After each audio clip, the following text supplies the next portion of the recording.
ક્રોધની પર્યાય હોય, આત્મી નરકના નારકીની પર્યાય હોય, અંતિમ વિવેકની મિથ્યા દ્રષ્ટિની પર્યાય હોય, કે ક્ષાય સંકિતિની પર્યાય હોય, કે સિદ્ધની પર્યાય હોય, જેમાં અનંતો આનંદ ને અનંતી શાંતિ પ્રગતિ છે એવી પર્યાય હોય, છતાં વસ્તુ જે નિત્ય છે એમાંથી ચૂપ થઈ નથી કોઈ દિશા. સમજાણું કાંઈ?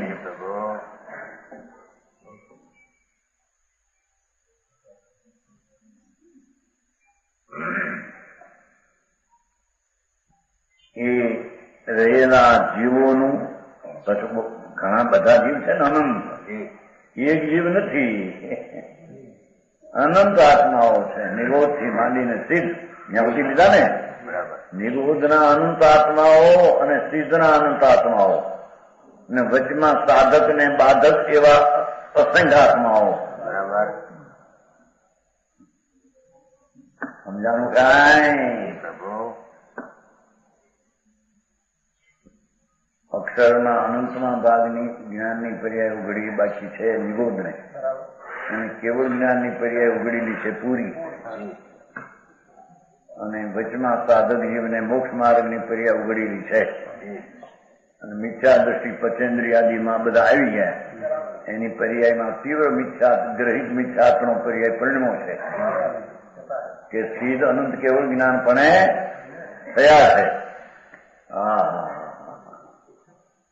છતાં એ જીવો પોતાના નિત્ય ધ્રુવ સ્વરૂપથી કોઈની ખસા નથી. સમજાણું કાંઈ?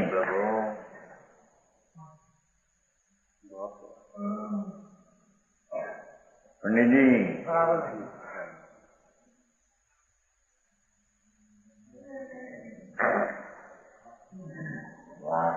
બે લીટીમાં તો કેટલું અમારી દીધું.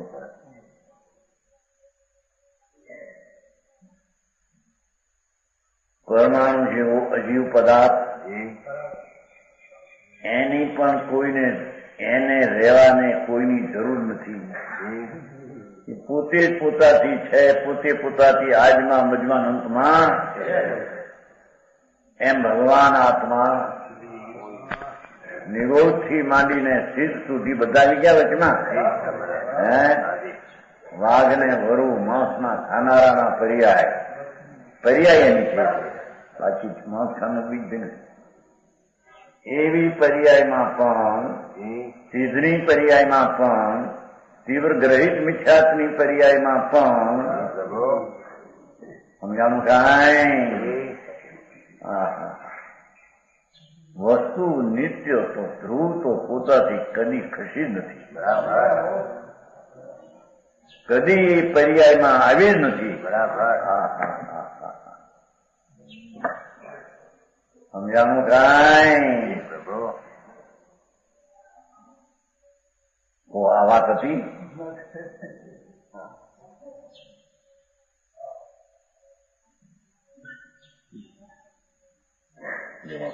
વાત છે પરમાણુની, એમાં નાખ્યો આત્મા.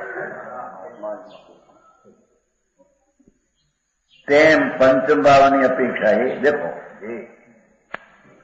પરમાણુ દ્રવ્યનો પરમ સ્વભાવ હોવાથી પંચમ ભાવની અપેક્ષા હો. પરમાણુ દ્રવ્યનો પરમ સ્વભાવથી પરમાણુ પોતે પોતાની પરણતી શબ્દ અહીંયા પર્યાયમાં લેવી. કેમ કે અહીંયા પંચમ ભાવની અપેક્ષા છે, ત્રિકાળની. સમજાણું કાંઈ? પરમાણુનો પંચમ ભાવ જે ત્રિકાળી એનો આ વાત છે, નહીતર એની પર્યાય પંચમ ભાવની પર્યાય છે. અહીંયા નથી સિદ્ધ કરવું પાઠમાં. તો આદિ પોતે વસ્તુ છે, પરમાણુ સૂક્ષ્મ, એ પોતે જ પોતાની આજ, પોતે પોતાનું મધ ને પોતે પોતાનો અંત સમય કહેવા માટે બીજું કઈ છે, ભેદ છે ને કઈ. એમ પંચમ ભાવની અપેક્ષા એ કોનો? આ પંચમ ભાવ પરમાણુનો. પરમાણુ દ્રવ્યનો પરમ સ્વભાવ હોવાથી દેખો, પછી એમ લીધું ને એનો પરમ સ્વભાવ છે એટલે દ્રવ્ય લીધું.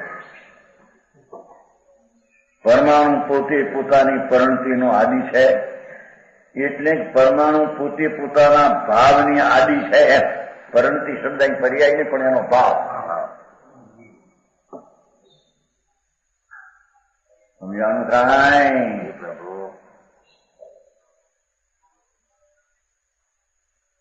પોતે જ પોતાની પરિણતિનું મધ છે, એટલે પોતે જ પોતાના સ્વભાવનું પણ પોતે જ મધ છે.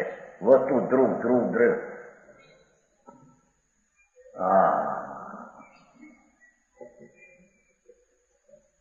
અને પોતે પોતાનો અંત પણ છે. અર્થાંત આદિમાં પણ પોતે છે એમ લીધું. જો સરવાળો પરિણતિનો અહીં કામ પંચમ ભાવ છે ને તો, અને પરમ સ્વભાવ લીધો છે ને. પંચમ ભાવમાં પરમ સ્વભાવ હારી ન લેતા પછી લીધો, એટલે એનું દ્રવ્ય સિદ્ધ કરવું ચાલો. વસ્તુ પરમાણુ દ્રવ્ય. અતિન્દ્રિય વસ્તુ એક પરમાણુ, એક આકાશના પ્રદેશમાં એવા અનંતા પરમાણુના અનંતા ખંડમાં એવો એક પરમાણુ આવો છે કે છે.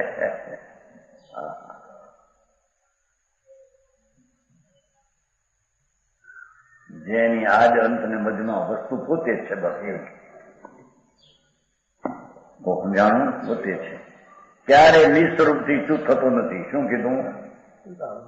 એ પરમાણુ જે દ્રવ્ય છે કોઈની ચિકાસ પ્રકાશની પર્યાયમાં આવતો નથી. એક ચિકાસ ગુણ હો, બે હો, ત્રણ હો, કે મંદ યોગ હો, મંદ ને અયોગ હો, વસ્તુ દ્રવ્ય જે છે વસ્તુ પંચમ ભાવવાળું તત્વ એ કોઈની પર્યાયમાં આવતું નથી.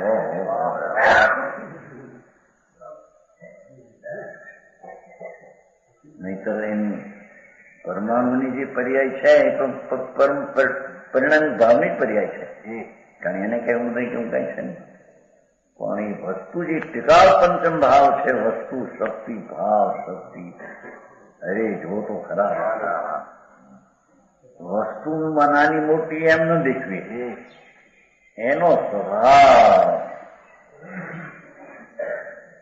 અરે આવા પરમાણુનો આવો સ્વભાવ કે એક ગુણની ચિકાશ હોય, અનંત ગુણની ચિકાશ હોય, એક ગુણની લુખાશ હોય, અનંત ગુણની લુખાશ હોય. ભારે પણ પરિણમ હોય તો હળવા પણ પરિણમ હોય, છતાં પરમાણુ તો તે છે. એ ભારે હવામાં આવ્યો. समझाऊं काई वो प्रकाश दादी वो आया था अभी सुना 3 वर्ष में.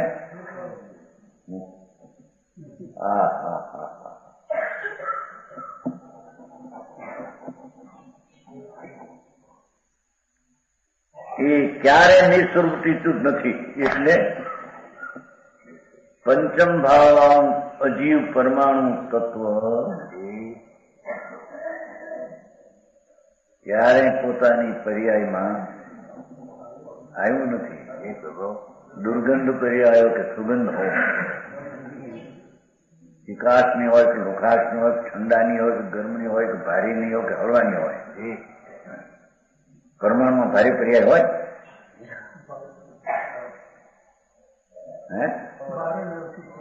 છે. પરમાણુની ભારે ને હળવા પર્યાય થઈ છે. જો ખૂબી આમાં ભારે હળવી થઈ છે. પરમાણુ એકની હો અને જુદો છે એમાં, છતાં ભારે અને હળવાની પર્યાયમાં પંચમ ભાવનું દ્રવ્યું નથી.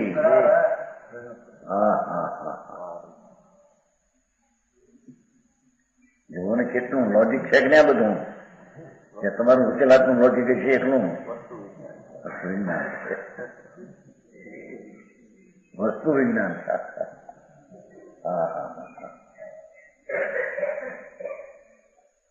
આમાં પરમાણુ ભારે છે કે એવો ને વર્યો છે. જો એક ખંડમાં આવ્યો ત્યારે ફર્યો નહીં એટલો. હા કરીએ ખંડમાં આવ્યો ત્યારે થઈ ને પરમિશન થઈ. એ ખોટી વાત છે. છંદમાં આવ્યો માટે પરમાણુ ભારેની પર્યાય પરિણમાંથી એ ખોટી વાત છે. અને ભારેપણી પર્યાય પરિણમે છતાં દ્રવ્ય એમાં આવ્યું છે, પર્યાયમાં એમ નથી.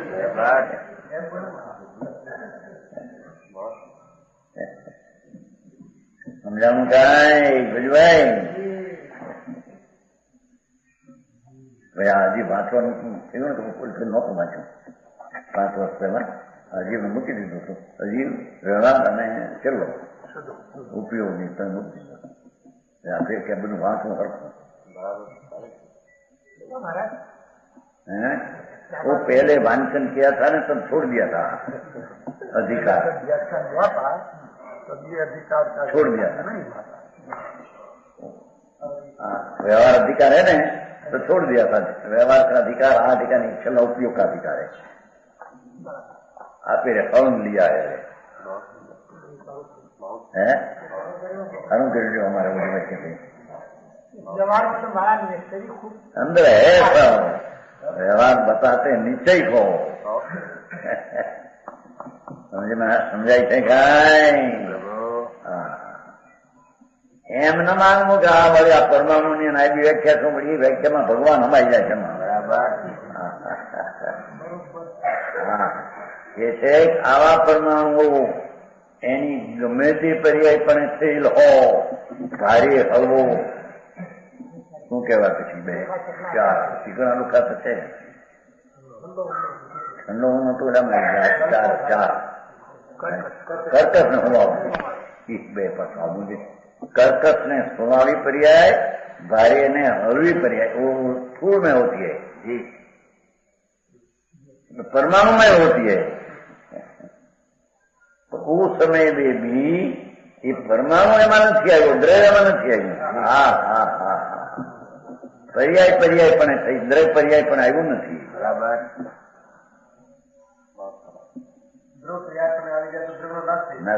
આવે નહીં, 2 અંશો ભિન્ન છે ત્યાં. સમજાણું કાંઈ? એમ ભગવાન આત્મા નિગોદથી માંડીને કેટલા જીવો લીધા. એક શરીરમાં અનંત જીવ, એક આંગળના અસંખ્ય ભાગમાં, શકરકંદના બટાટાના અસંખ્ય શરીર, એક શરીરમાં અનંત જીવ, સિદ્ધ કરતા અનંત ગુણા. એ બધાની પર્યાય પણ ભલે અભવીની પર્યાય હોય કે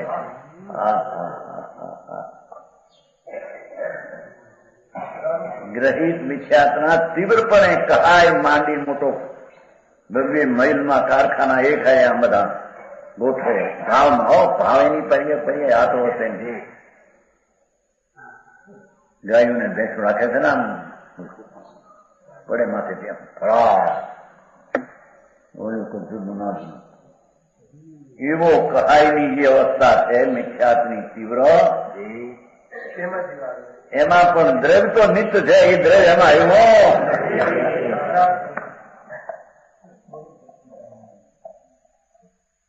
આવ્યું કાંઈ.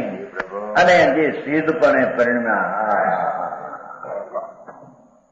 એ પર્યાયપણે પણ દ્રવ્ય તો આવ્યું નથી.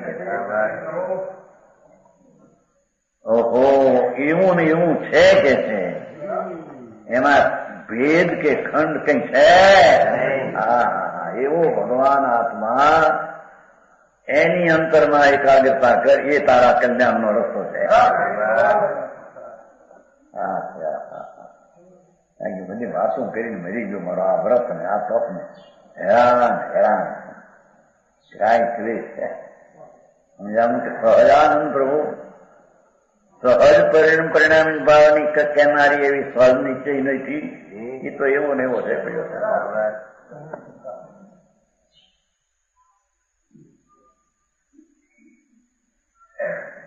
જે આવો હોવાથી એ પરમાણુ, ઇન્દ્રિય જ્ઞાન ગોચર નહીં હોવાથી ઇન્દ્રિય જ્ઞાન ગોચર નથી. અને પવનને અગ્નિ ઇત્યાદિ વળી નાશ પામતો નહીં હોવાથી અવિભાગી છે. તેને એ શીશ તું પરમાણુ જાણ. આને તું પરમાણુ જાણ. યોગશાળામાં કહ્યું છે 6 દ્રવ્યને પ્રયત્નથી જાણ. એવું આવે છે ખબર દાતા 6 દ્રવ્યનું વ્યવહારનું જ્ઞાન પણ પ્રયત્નથી જાણ.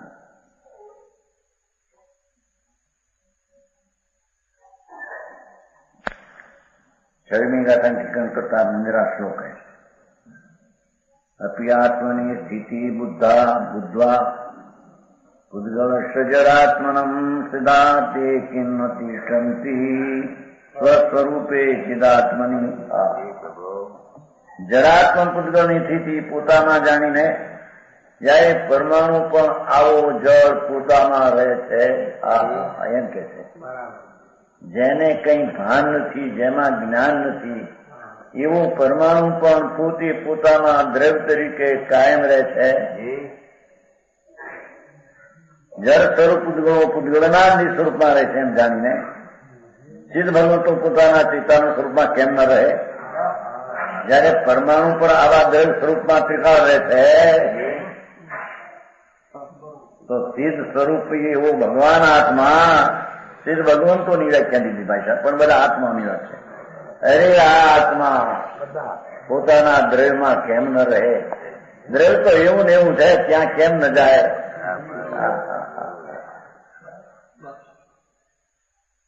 સમજાણું કાંઈ? ભાઈ ભાઈ દિગંબર સંતોની કથની જળની હોય તો જુદી, ચૈતન્ય જુદી, વાતો જુદી ભાઈ। માણસ માને છે કે આ સંપ્રદાય છે, વાળો છે, એમ નથી ભગવાન। આ તો વસ્તુના સ્થિતિની મર્યાદાની વાત છે। બરાબર સમજાણું કાંઈ?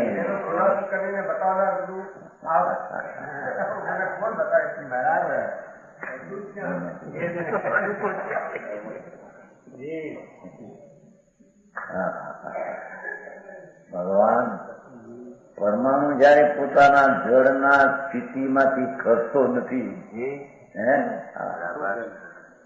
તો દ્રઢ સ્વભાવ એવો ભગવાન પોતામાં કેમ ખે પોતાથી? ત્યાં દ્રષ્ટિ માંડીને એમાં રહે એમ કે છે। પર્યાયમાં બધો આવું સ્વરૂપ છે કે ખસું નથી, એવું જેને જ્ઞાન થાય તે એમાં રહે છે। રેલો છે દરેક નો રહ્યો છે। સમજાણું કાંઈ?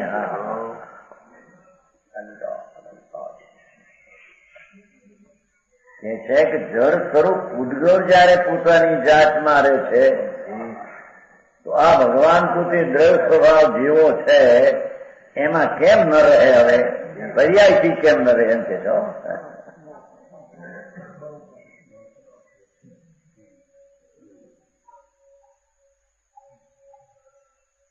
સમજાવું કાંઈ? એની જ્ઞાનની પર્યાયમાં એમ આવે કે આ તો આમ નામ છે, ત્યારે તેને આમ નામ છે એમ જાણ્યો।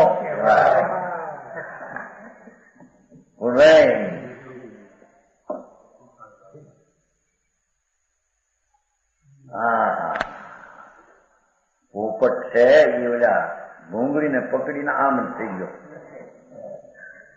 ઉડવાની શક્તિ તો છે એનામાં, પણ આમ થઈ ગયો છે કે જાણે હું ઊંડો થઉં, આમ થોડે એટલે ફટું ઉડી જાય, બધા આમ માથું એ છે। અરે આવો તારો સ્વભાવ પરમાણુ એ જયારે નિત્યપણું છોડ્યું નહીં તો તારો નિત્ય આનંદ કંદ પ્રભુ કેમ પોતાને છોડે? એવી દ્રષ્ટિ કેમ ન કરે ને એવી ચિંતા કેમ ન કરે? એમ કે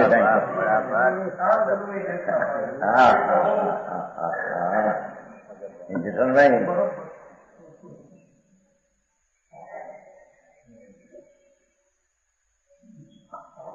એ નિત્ય છે, પરમાણુ આવો આવો રહ્યો છે એવું એની પર્યાયને ખબર નથી। પરમાણુની પર્યાયને ખબર છે, આની પર્યાય આને ખબર છે કે પરમાણુ એવો ને એવો નિત્ય રહ્યો છે। એ રીતે પરમાણુ જયારે આમ એનામાં રહે છે અને પર્યાયમાં આવતો નથી તો હું એક દ્રવ્ય સ્વભાવથી કાળે આનંદ કંદ પ્રભુ હું કેમ પર્યાયમાં આવું એમ માનતા પર્યાયને દ્રવ્યમાં સ્થિર કરે છે।